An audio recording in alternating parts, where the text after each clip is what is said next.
Good evening, everybody. This is the Elbows Out MotoGP podcast. Yes, that's a new name. For those of you who don't follow us on Instagram, we had a bit of a name change. Me and Keelin, well, I thought about it and I put it to Keelin. He was like, yeah, that sounds good. I like it. It's a bit more aggressive because obviously what we're here for, watching aggressive, full-on racing. Sometimes it's even better if it's a bit heated and the elbows come out. Not always, we like clean passing as well, but it just catered for racing as well as elbows out when they're leaning over at 62 degrees, which we love. So slight change in rebrand. The logo theme will stay the same.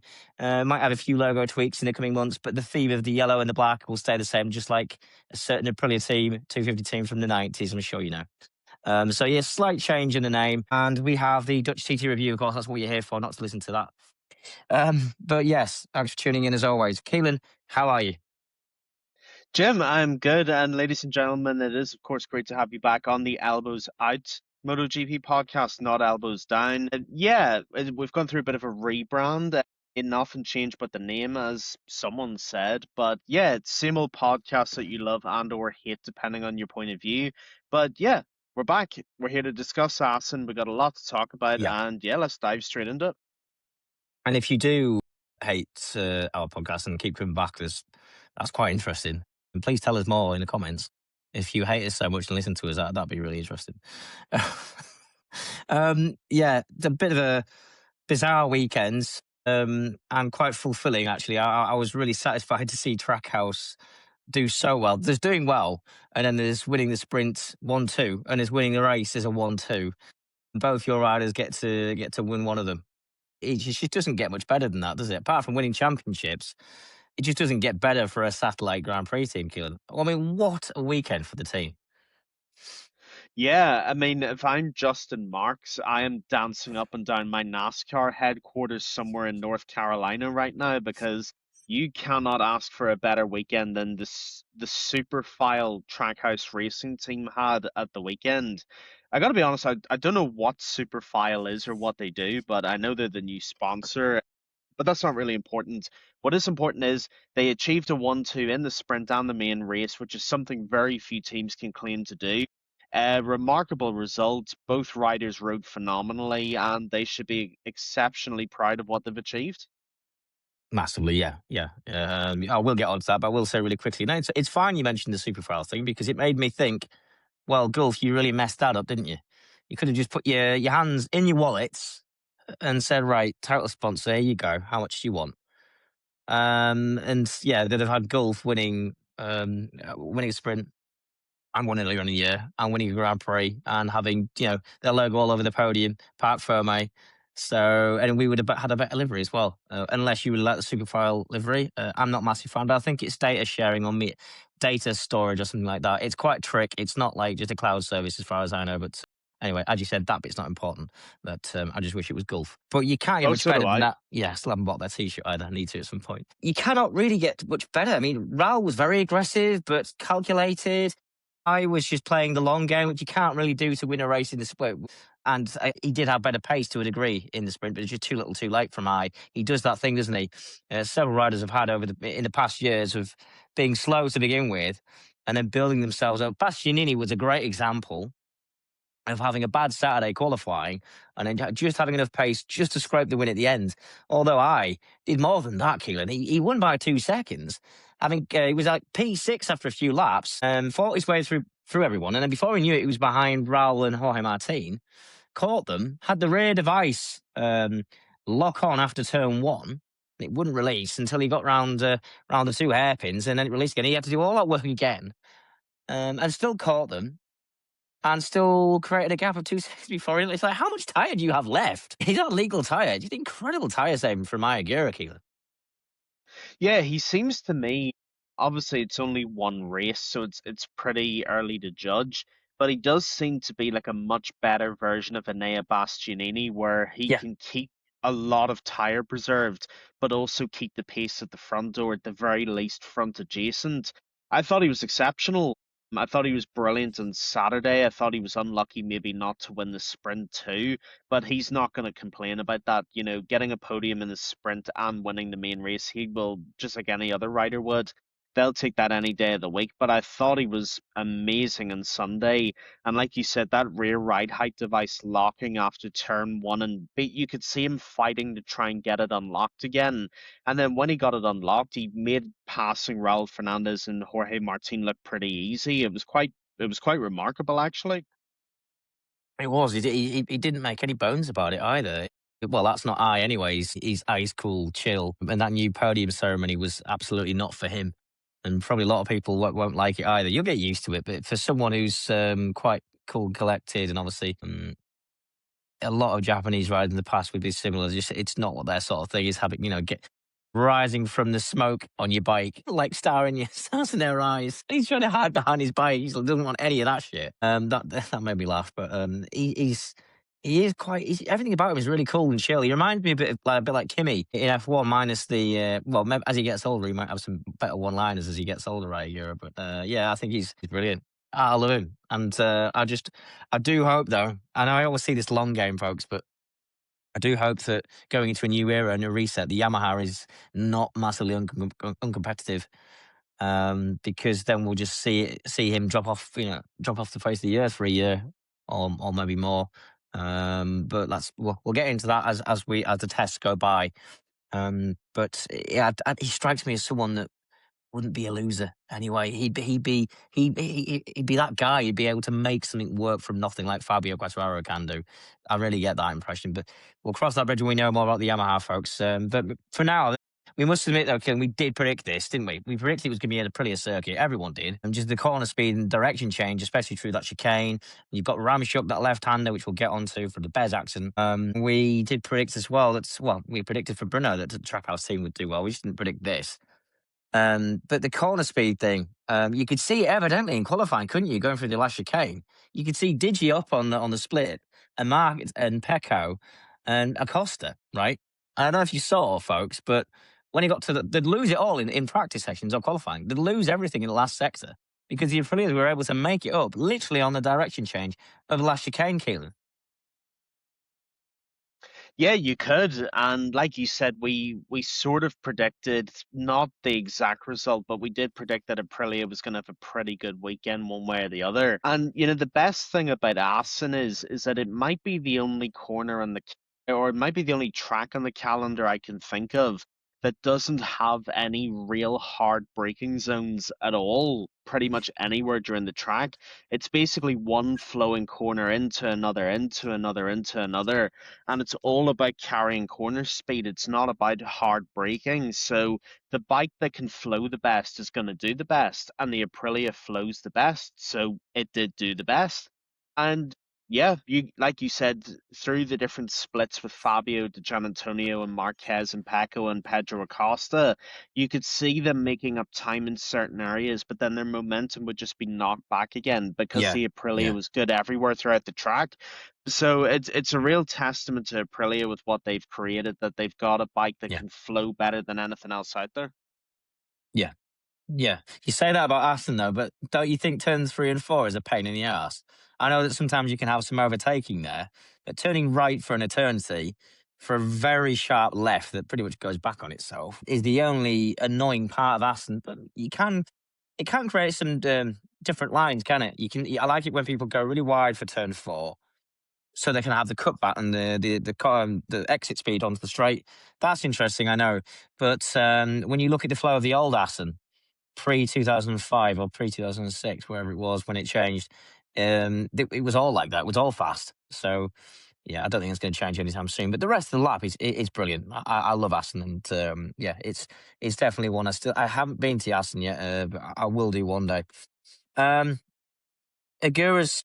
It just felt like I wanted to say it before, but it did feel like he was destined to win that race. I was actually predicting halfway through when he was still 1 point. In fact, it was 1 point, 1 second, 1 point. Sorry, the way he was 2 seconds behind Martin and Raul Fernandez. He was 2 seconds behind, and I thought and Raul was no slouch this weekend, and neither was Martin. I thought 2 seconds, that's going to be tough, and he did. He started chipping away.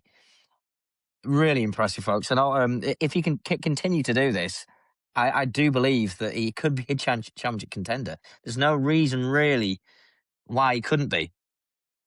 when we're not quite 100%, 50% through the races, Keelan. Is that an exaggeration? 25 points behind? Well, if you look at the numbers, no, it's definitely not an exaggeration. The only thing I'm going to say is we are coming up on tracks that are not Aprilia friendly, and that more importantly, they very much are Marc Marquez Yeah. friendly. Yeah. So Yeah. that is, it's extremely important to bear that in mind that, you know, what's happening now doesn't mean it's going to happen in the future. And if Marc Marquez has anything to say about it, he is going to turn the tables as much as he can. That being said, again, looking at the numbers, Ogura absolutely can insert himself into this Mm. championship race, especially with a certain factory Aprilia rider constantly throwing it down the road and getting himself disqualified. It's anybody's game. Yeah. I agree about that. Mark will win Saxonry. I could definitely be picking up the podium here and there and still win the championship, maybe. But it also depends on a certain someone if they regain form. Because MarcoBezzechi, folks, yes, he got taken out in Hungary and couldn't start Bruno. Not good enough, really, from Bez. Ramshook's very fast. And when you crash at Ramshook, you know about it. I'm pretty sure a rider, was it Bradley Smith or was it Mark or Lorenzo? Or was it Pradle? Someone grounded their finger down a bit, actually, at Ramshook. Rossi crashed there once heavily as well. You can't have a slow crash at Ramshook. It's one of the fastest left-handers in the world, on the calendar, I should say. Um, and I'm happy he's okay, but there was just no need to be pushing that hard on that lap early in the race when your bike's superior to everything else in the grid to a degree. Um, and he just needed to play a longer game. Honestly, that race would have maybe come to him for all we know. Um, I just think it's a bit of a waste. Considering if you look at the standings, folks, right? If you look at the standings right now, right, he's 7 points behind Bez now. Sorry, he's 7 points behind Martin, and Martin, as you were saying to me the other day when you killed him, Martin's experienced at leading a championship. And well, as much as I like to say Martin's more mature than he used to be, because I'm not so sure how that is. He's experienced in this role of leading the standings.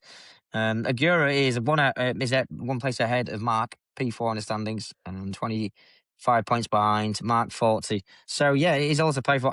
I wouldn't rule out Raul Fernandez because he keeps proving everyone wrong, doesn't he? I mean, Raul proved everyone wrong again with the sprint win, but also P2. I'm starting to think now that Raul hasn't just justified staying in MotoGP. As much as he's not a fan favourite, he's probably justified himself staying for another 2 years. Or would you not go that far, Keelan? Yeah, this is where I'm gonna disagree. I My problem with Raul Fernandez is he is ridiculously talented. Of that, there's no doubt, and nobody can question that. The problem is he'll be unbelievable one weekend, and then he'll be at the foot of the standings the next. He's so inconsistent. It's actually irritating how flip-floppy he is because he's got all the talent in the world, but he'll finish like on two podiums like this past weekend, and then it wouldn't shock me next weekend if he's nowhere to be found because that is the Raul Fernandez experience. That Mm. being said, he's a really good young rider. He has a ton of experience in that Aprilia, and that's probably what's going to save him and keep him in MotoGP. I don't know if I'm as high on Raul Fernandez as everybody else is, if I'm completely honest. No, I'm not a massive fan of the guy, but there comes a point where just pure results, and they are. You say that about consistency. That was the Raul of old, but the last like month or two, he has been consistently in the top five. Really, give and take the odd race, he has been more consistent than ever. But yeah, the chances thing. Look, it could be that he knows you either perform now or you're out of a job. So that's maybe the old Tony Elias thing. He starts performing when he knows his job's at risk, and it Yeah. could be partly that as well. Um, yeah, because there's about seven Moto2 riders sniffing around now. But you can't really ignore what he's done recently, and winning the sprint in Assen must have secured it. And by the sounds, what he said to TNT Sports made it sound like it's pretty much done. But he just can't say it yet. So he definitely signed for one more year, just if he gets two. I think two is maybe a stretch. Going into a new era, I think the manufacturers would probably have to play it close to the I would have clauses to make sure that they can terminate someone like Raul if he goes back to his old ways. Because at the end of the day, there's still not 24 bikes, there's still only 22. And if someone in Moto 2 is an absolute superstar next year and he needs somewhere to go, you're going to want him, not an underperforming old school Raul Fernandez. So I think the 1 year contract is actually quite sensible if that's what's already been inked and rumored. Yeah, it does. Yeah, It makes a ton of sense because when you're in MotoGP, especially when you're going into a new era of MotoGP, you want to balance consistency with performance. And that's why, in a weird way, although this isn't what we're talking about, I'm kind of surprised Aprilia gave Pecco a 4-year deal because we don't see 4-year deals in yeah, MotoGP. At the yeah. most, we see 2, 3-year deals. We never see them as high as 4. So if Trackhouse have agreed a 1+1 with Raul Fernandez, that would make a lot more sense based on what you're saying. Yeah, it would. I mean, 1+1. Have they ever been? I never understand. Like 1+1 just means the manufacturer can pull the plug if that whether Yeah. whether you like it or not, really. So yeah, 1+1 I think is fair. But if he's just shit again, then no. I'm sick. One thing we're all annoyed about Raul is that he had all this promise and just kept being re-signed because I have faith in him. We see things that people don't see. We believe in him. Yeah, okay, fine. But you did. They were saying this from like the start of 24 all the way to now. And he finally won in 25, near the end of 25 at Phillip Island, of all places, actually. And yeah, then, yeah, he timed it very, very well. And about time, because end of the day, folks, he lost the Moto2 championship to Remy Gardner. How many years did he get in MotoGP? One. Which I think a lot of people are bitter about that as well. Did Remy Um, even get a full year? he did get a full year, but he obviously fell out with KTM, so slightly different circumstances. But Remy beat Raul in Moto2 World Championship. Yes, it was Remy's like 5th season. It was Raul's first, and Raul nearly won the title in his first attempt. So the natural talent was probably more there for Raul at the time. But Remy never got a fair stab, and I think a lot of people forget that is still in the back of their minds, and they might be slightly Yeah. bitter about it still, because they both moved up to Tech 3 KTM at the start of 2022 when they dominated the 21 Moto2 Championship, and then went straight to Tech 3, and everyone got excited. But that was at a time when the Tech 3 squad did not get the support they get now from the factory at all. And now they really do. It was a shame, really, for both of them, especially Remy, because he deserved to be MotoGP. So yeah, Raul's struggled through all these years and still manages to stay here after a Grand Prix win in the sprint, a couple of sprint wins. So yeah, you can't. I was saying this to you and Alex, you can't really ignore it. They can't ignore form like this now. But if it happens again next year, like no, you did this last year, we re-signed you. It's not happening. So he'll still have to perform next year. It's not like he's locked in for another 2 years, is it? So yeah, so that's that's a bit of Trackhouse news and off their fantastic form. I haven't actually written anything down about Mark this weekend, folks. I know there's a lot of Mark fans that listen. But it was always going to be damage limitation killing, wasn't it? If Yeah. P5, P3, P4, and because Bez crashed, did he lose that much? Not really, Keelan. No, he actually gained a little bit, and he definitely lost nothing. So Yeah. that's really all there is to say about Mark. Rock solid weekend, basically what he would have hoped for, nothing more. That's pretty much it. Yeah, he had a nice little scrap as well with Acosta again. I love it.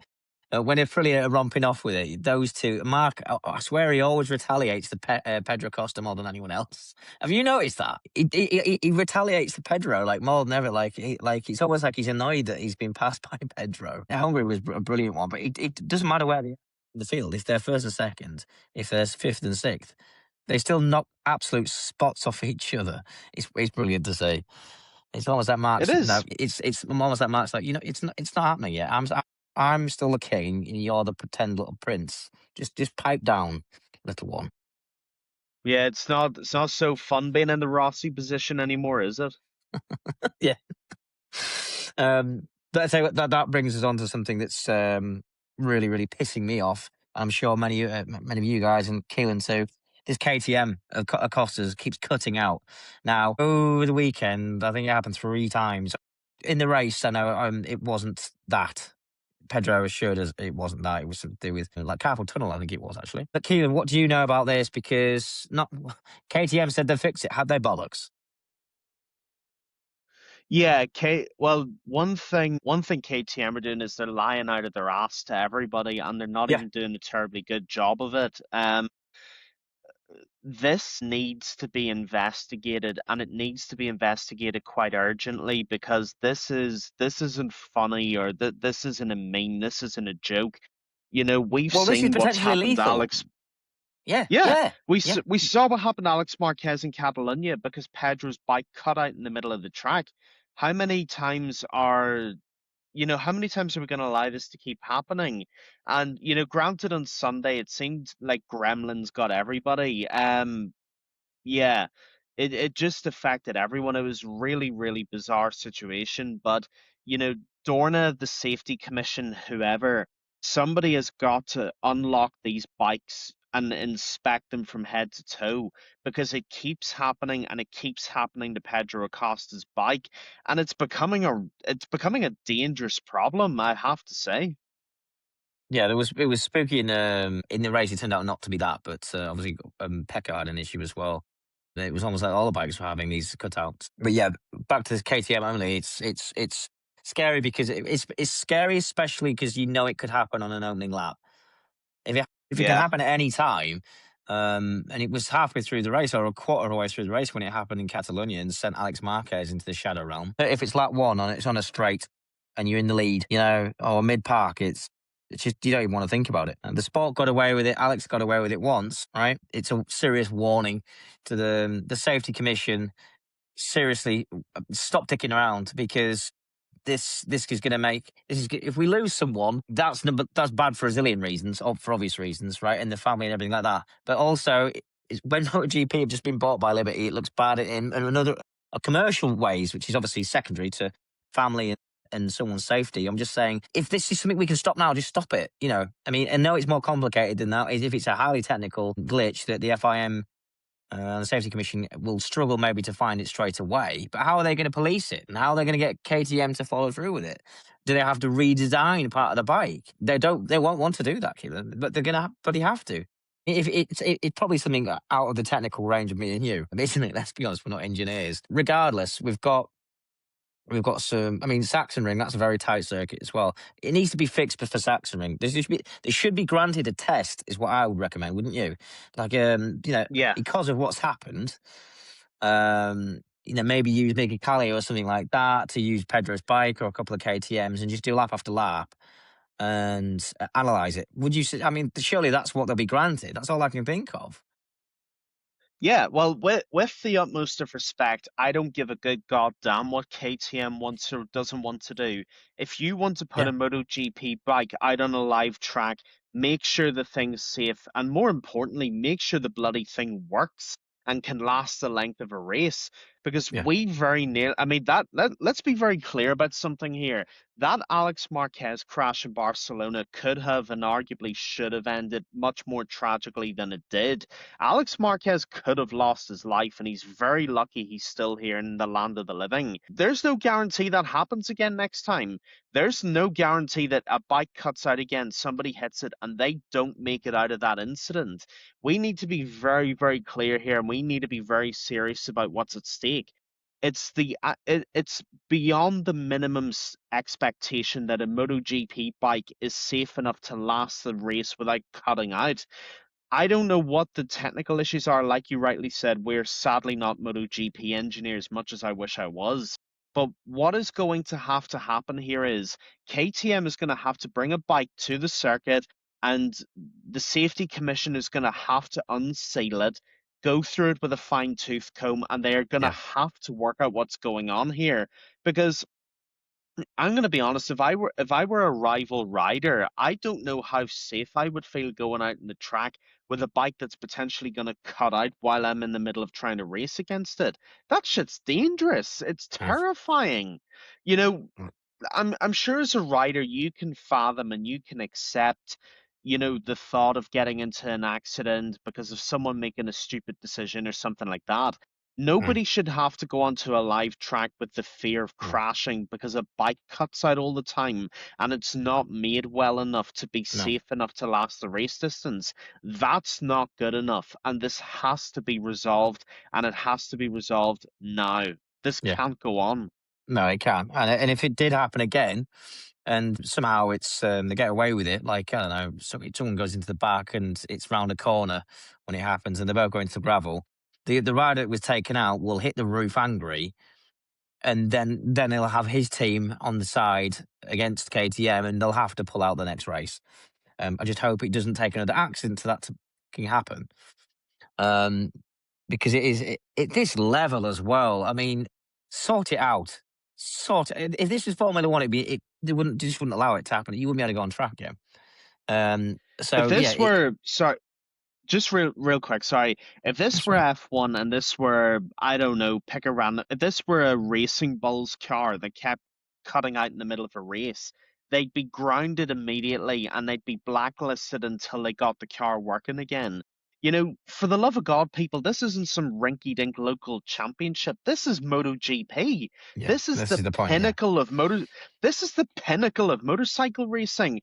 yeah, What is it going to take to get this thing fixed properly and to make sure this thing's safe? I'm sorry, I'm not having this, oh, what happens next time? Or, we wait until there's another accident. Alex Marquez shouldn't have happened. This cannot be accepted as being, oh, well, it happened once. If it happens again, we'll fix it. No, ground it immediately until it's fixed. If this were an aircraft or it were an F1 car or any sort of other piece of machinery, it would be grounded immediately until it was properly fixed and addressed. Motorsport should be even more stringent, not less. yeah. It's we'll wrap this up now, folks. This subject, but yeah, people. I think a lot of people would be like, "Oh, great! So I don't get to see the KTM's this weekend. Great, I paid all this to see it." Well, yeah, you either see that or you see a potential fatality. It's fairly simple. Sort it out, or you don't go racing. And the sad thing is, I don't think it's happening as much to the other bikes. It's only really Pedro's bike that we've seen evidently doing it as much. Um, I don't know why it's only Pedro's bikes as well. Over the weekend, or we just see it happen to Pedro more. But you'd hear about it if it was happening to the other bikes as well. It hasn't. So sort it out right now, because we don't want an airplane crash like we had in Catalonia. And we can't you can't even blame the ride height devices fans. I know we like to, but it isn't even a ride height device issue as far as we know. Because I think KTM aren't telling the full truth here, but we'll see what happens in the coming weeks. Um, yeah, we've covered Bez. I'm glad he's okay. He said he was okay. But you said something to me the other day. You think that that's his championship over? Do you still stand by that statement? Yeah, I do. And yeah, I do stand by it. I absolutely stand by it. Yeah. I am bookmarking it. Today is, let me just check. Today's June 29th, and I am officially stating that I think MarcoBezzechi's championship race is over. And the reason I think it's over is because, it's one thing to lose momentum. I have no problem with that. Happens to every rider in every championship.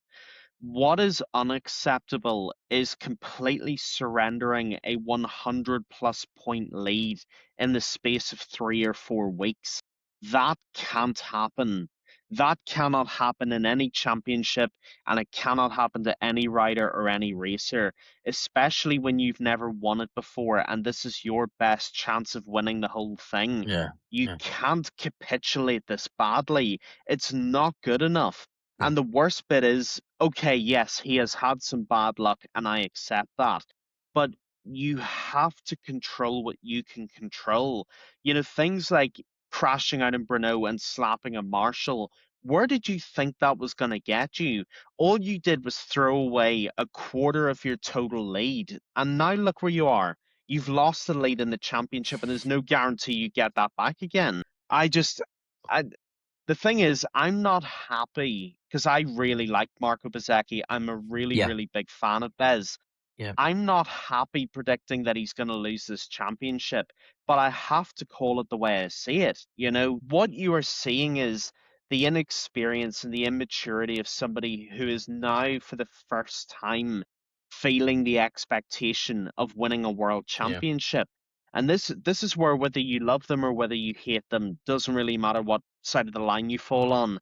The likes of Jorge Martin, Marc Marquez, Paco Bagnaia, and so on and so forth, They've been to the mountaintop. They've won a world title. Yeah. They know what it takes to get the job done. And what you are now seeing is the effect of that pressure on a rider who's never been there, who hasn't done it, and doesn't know how to do it. Now, listen, I know I've just made that incredibly bold prediction. In theory, could Bez still come back and win the title? Absolutely, he could.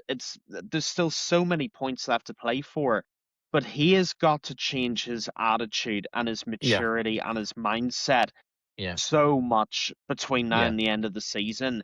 And let's be clear as well, maybe this is even more of a serious prediction. He cannot mess up again. He cannot make another mistake. He cannot crash out of a race where Marc Marquez finishes in the top five or where Jorge Martin finishes in the top five, because they're his two closest rivals. And if you're dropping points, they're picking them up again. So you, I mean, this is where I sit with MarcoBezzechi. He is walking the thinnest of tightropes at this point, and I'm just not confident he can get past it. I'm confident he can change his attitude. If it's an attitude problem, it might not. It might just be a bad luck, a run of form, folks. That he messed up massively. One of the worst decisions of his life on the in the gravel trap in Brno when he's hit a marshal, and he regretted that. He got taken out the weekend before at Hungary, which is out of his hands. Let's be honest. And then Sunday, he took the front in one of the fastest left-handers. I genuinely think it's just a run of bad luck and a silly decision. Well, I tell you what, it was a run of being taken out, so that's bad luck, a stupid decision, and a rider mistake, all in a row. I don't think. I think he's more. Well, sounds ironic coming after slapping a marshal. Um, he's quite level-headed, is Bez, when Marshall isn't revving his bike by accident. So I think he can switch over. I think it's time Valentino had a word with him as well, because he listened to Valet. And I think there's every chance that Bez can turn it around, but he's got to tell himself that very, very, very soon. And he's got to start picking up P2s, P3s, especially when we go to Aragon and Sachsenring. If Mark does perform winning, Bez has got to tell his mind, fine, P2, P3, P2, P3, P2, P3. Because if he does that, he's still maintaining slightly in the championship and then throwing a win at Misano. That's the only way he's going to win this championship. Consistency now. And Aprilia tracks. If he's in the Aprilia track, Silverstone, he can win at Silverstone. We know how fast Aprilia at Silverstone. That's not too many races away at all now. Aprilia should win that race, and he needs to bloody well make sure it's him. So a win there and consistency elsewhere for Bez. And there'll be other tracks as well where Aprilia will shine, I'm sure. For me, I disagree with Keelin slightly. I think it's not over, but it's going to be up to him massively now. Because Mark is going to have other bogey tracks. It's not just going to be here and he's going to win every other race. But Mark might still be not 100%. I think that's still a fact. We know it is after Brno. He was still in pain, massive pain. So, yeah, I think Bez can turn it around, but he's got to have the right mentality about it very, very soon. I think that has to But change you know what soon the as well. funny thing is? The funny thing is, Jim, you've just made a really good point there. You know, I think one of Marco Bezzecchi's biggest problems is I think because he had, I can't remember what the record was at the beginning of the season, but he had this record for leading every lap of every race for something like the first four races or something like that. I'm wondering, Yes. is he so addicted to winning that he thinks he has to win every single race in order to win the championship? Is there a psychological thing there where he doesn't believe P2s or P3s are enough? No, I don't think so. Personally, I don't think so. You'd have to ask him that one. But next time he's on the pod, we'll ask him if that's. No, I don't think it's that. I think he just was so level-headed in those races that he was consistent, that he was able to just take it home and was easy on the tyres. I'm not sure if it's an addiction. I mean, winning is an addiction to most sportsmen, isn't it? Or sport people. Um, no, he was happy to finish.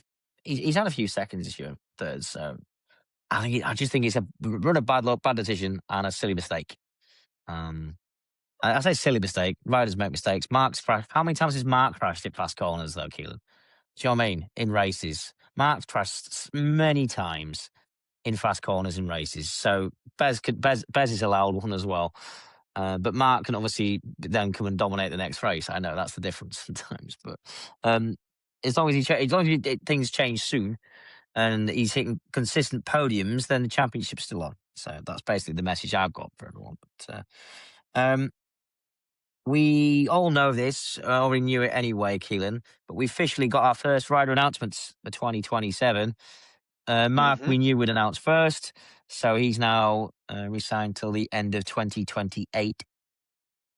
And then in saying we had Pecco announcing he was leaving Ducati, and then Pedro announcing he was joining Ducati. And then I think Pedro, and then Pecco announcing he was going to Aprilia. Yeah, I think so. Yeah, I thought we'd have a few more over the weekend, as I posted on Instagram for our podcast, but we never did. I said we might see a few more over the weekend. We never did. It might be because I thought maybe Yamaha or Honda, but with Honda, we don't really know yet if it's going to be Moreira or David Alonso to ride for the factory team, which is Honda HRC Castrol. But Moreira again impressing. I missed out on being direct to Q2. But I still think it should be him. And Alonso goes to LCR for that change. What do you think? Yeah, I think that makes a lot of sense. And Diego Moreira is someone, if you didn't see it, folks, if you didn't, go and check out the last episode because we talked about Diego Moreira in quite a lot of depth, actually. If Honda see Diego Moreira as the centerpiece of the project for the future, then put him in the factory team alongside Fabio Quartararo. That's what I would do.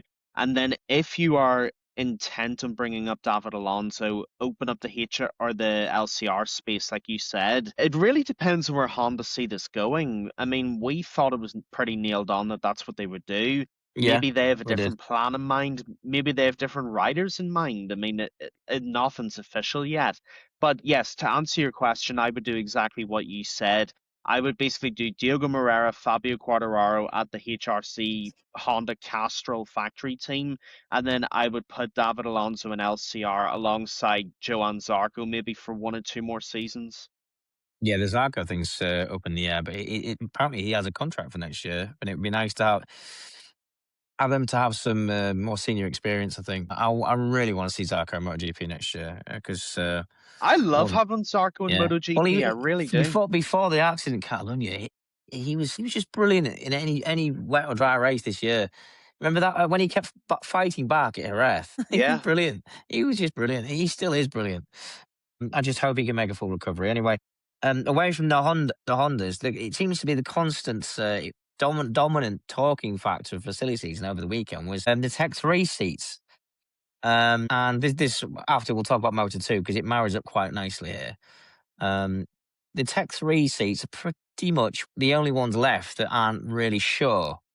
Because we're pretty sure now Hmm. that Trackhouse belongs to Enea Bastianini and Raul Fernandez has more or less confirmed that he's going to stay there. I totally get Bastianini, Italian rider, Italian manufacturer, and proven race winner. I get that. I actually back that. But the Tech 3 thing, I completely get Vignales not being renewed. We talked about this, didn't we, the other day? Because We did. his attitude stinks right now. Sorry, Maverick fans. Love his riding style, love his talent, love his random bits of form he gets every year. Even got it nearly winning the Qatar race last year for KTM that no one saw. Got injured, came back too early, and he's not really been the same since. And it's been saying he's 100% when he wasn't, and he's back to his old underperforming self. Honestly, he's being beaten by Bastianini quite often as well now. And Bastianini didn't do too badly over the weekend. He was there or thereabouts, wasn't he? Just behind Pedro. So yeah, I completely back KTM and Tech 3 if they don't resign Mav.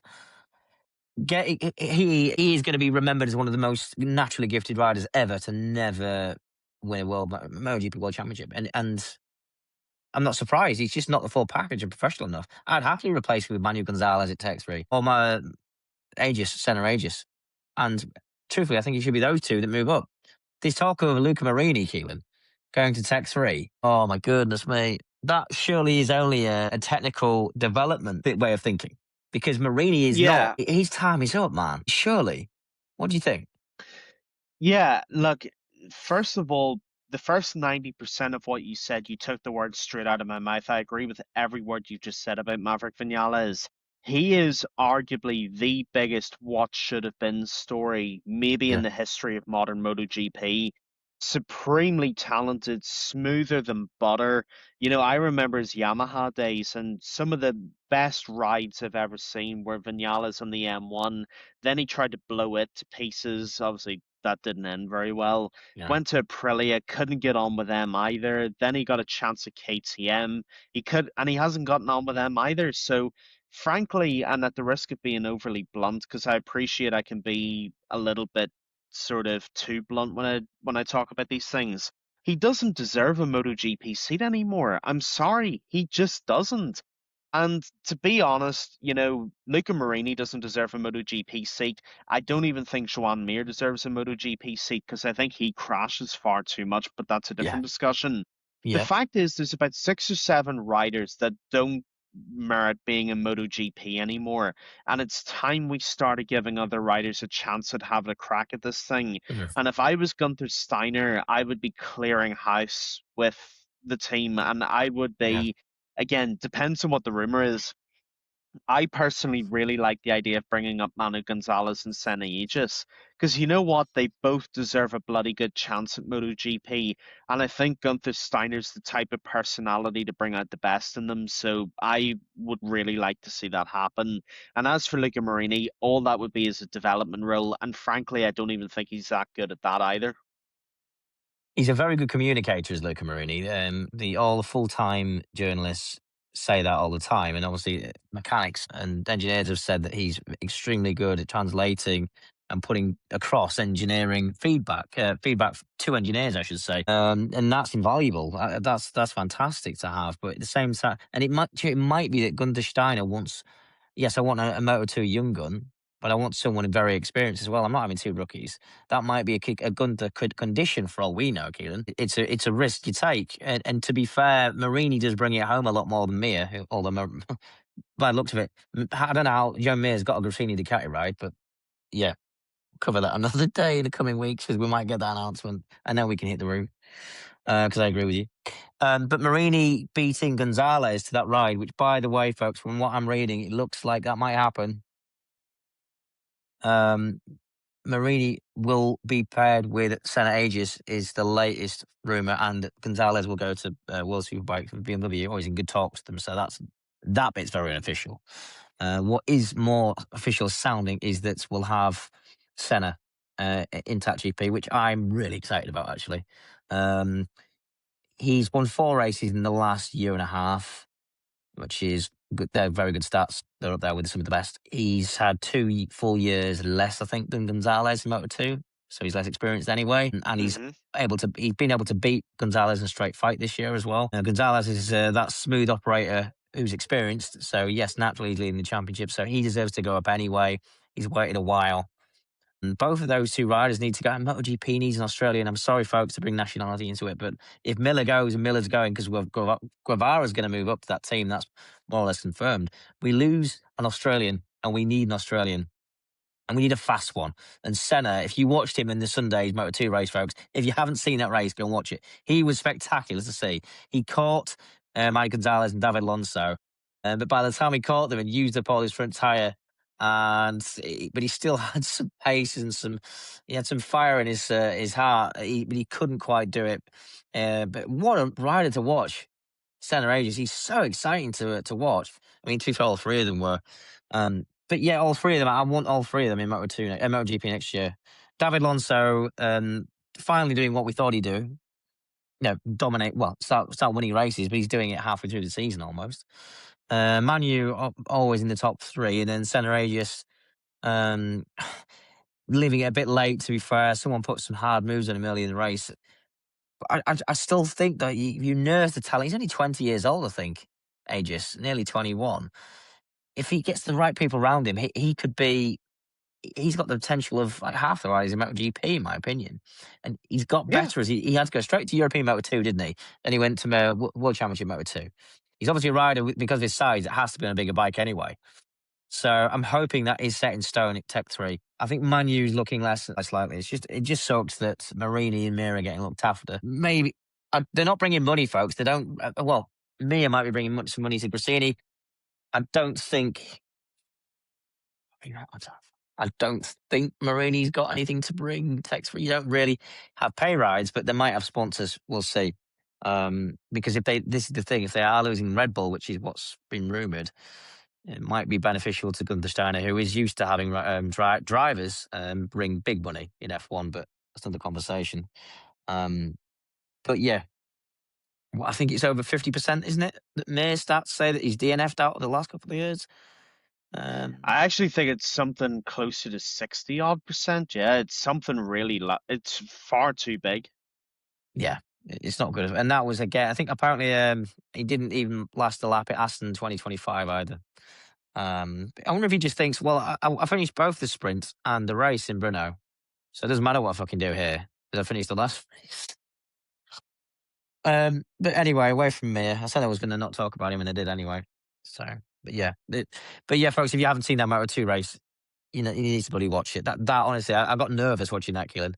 I actually almost got a sweat on in that last 3 laps because I thought they were going to collide. I don't know why Gonzalez went really defensive in the last chicane as well, didn't he? He did, yeah. Yeah. And then somehow Alonso passed him on the outside going into it. It's like Manu hit the brakes too. Don't know why he was doing that for, but I thought there was going to be a crash.